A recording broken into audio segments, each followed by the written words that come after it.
Okay, washed up Lukie here with a recap of our guy, Brandon Figueroa. Brandon Figueroa defeats Nick Ball. Nick Ball is one of these interesting characters, 5'2" featherweight champion. I think he's had the pleasure of being both underrated and overrated during his run, which kind of is, well, it kind of speaks to a lot of things, right? And we'll start with Nick Ball because he's fascinating, and then we'll go to Brandon Figueroa, and then we'll go to the result. But Nick Ball is one of these fighters where, because he's so much shorter than the traditional featherweight, which is a short man division at 5'2", and he has this bulky build, I think people underestimated his ability to be physically tough and so forth and so on. So when he fought Ray Vargas, though I thought Vargas just barely won, he was able to use like a physical style.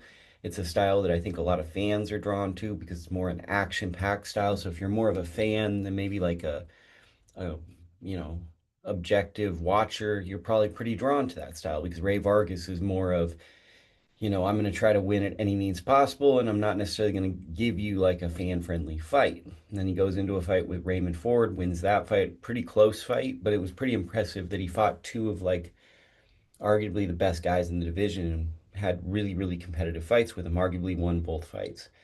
And then he goes from there and kind of fights undersized fighters, right? Which is reasonable, given, all, let me give you all the opponents. But I mean, like, the knock on him was, and I'd see it in the newsletter, he's fighting guys, you see it, Ronnie Rios, TJ Dahoney, Sam Goodman, although to me those are all really good opponents, but then people kind of go, well, they're naturally smaller fighters, and I still think that's a good run. Fights Brandon Figueroa. This is a really interesting matchup.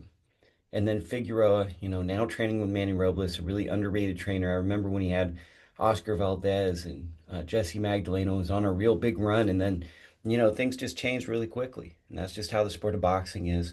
And Figueroa just kind of beats him up. It's the question of this fight, I think, wasn't about skill level. It was like, if all things are equal, Brandon Figueroa probably has more. The big question was, Brandon Figueroa has been in a lot of wars, and his brother Omar Figueroa started to burn out pretty quickly because of this physical, grueling style. And the question was, will, Brandon still be able to put that pace, that pressure, that volume onto other fighters? That was the question. And a lot of people said, well, Nick Ball's, he's beaten solid opposition, making a lot of title defenses. He'll probably do it. In this fight, Figueroa just kind of broke him down, beat him up, and then ended up stopping him in the 12th and final round. Figueroa does what great fighters do, They're at a career crossroads. He had lost to Fulton in a dreadful fight. His fight against Joet Gonzalez, I honestly thought he lost as well. Joet Gonzalez, we'll talk about it on the podcast, but he's one of the best fighters that no one cares about. And it's just kind of funny, right? Because it shows where a lot of these guys are, but Figueroa stylistically is basically the same as Nick Ball in a bigger body, probably hits a little bit harder and maybe throws a little bit more. So it was always going to be a tough matchup in theory if all things were equal. The difference was it was hard to know, does Figueroa still have that same amount? Well, we learned he does.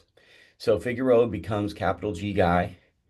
He gets one of the most impressive wins of his career because he goes overseas, fights Ball in his backyard, and doesn't take any of the advantages. He doesn't take any A side advantages, which when you're fighting a champion, obviously you're not going to get A side advantages, but he's not looking for those. And for American fighters to win overseas is a huge thing.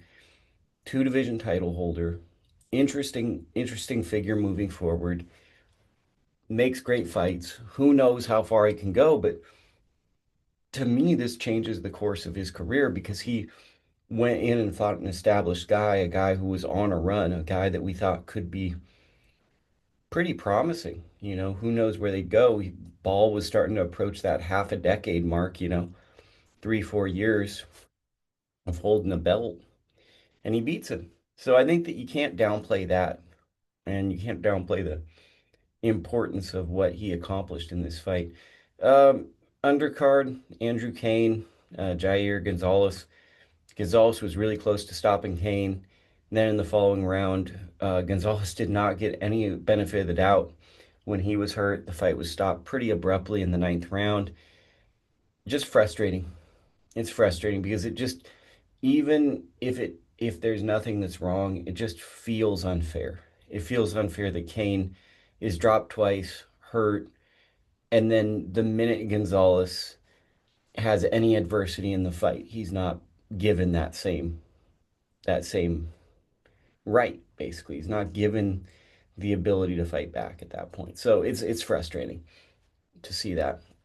Also notable on this was let me look up the name of the fighter. Huge upset. Huge upset. Gabriel Santacima defeated Sabru Murata. Murata was someone that I really had high hopes for. A lot of knockouts. It's tough, right? Because you get a lot of experts that are know-it-alls, and they'll tell you that they know this or they know that. Murata had looked the part of a future breakout guy, and he still could be. All of his wins are by knockout, and he was slowly but surely moving up the ranks. I remember I saw him in Fresno, and he was very, very intimidating, technically sound, and impressive. And he loses to an accomplished but rather unknown fighter in a fight that was pretty effing good from what I heard. I haven't sit down and saw it, but that's really good. And then also one for, the people that I think enjoy this. Albert Mora versus Jose Amaro was a banger. That was a banger of a fight.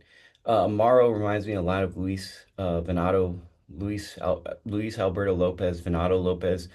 And Alberto Moro, I think, showed me a lot because, I think a lot of people criticized the performance. He got dropped. It was ugly, etc. But there is something to be said when you can have a off night and still win a fight. So I thought that was good. And Amaro's someone I want to see because he's just going to show you how good a guy is. And he's like a fringe title contender guy who's going to be fighting prospects that we have no idea how good they are. So those are my rough thoughts on the road. Show coming up soon. Take care, everybody.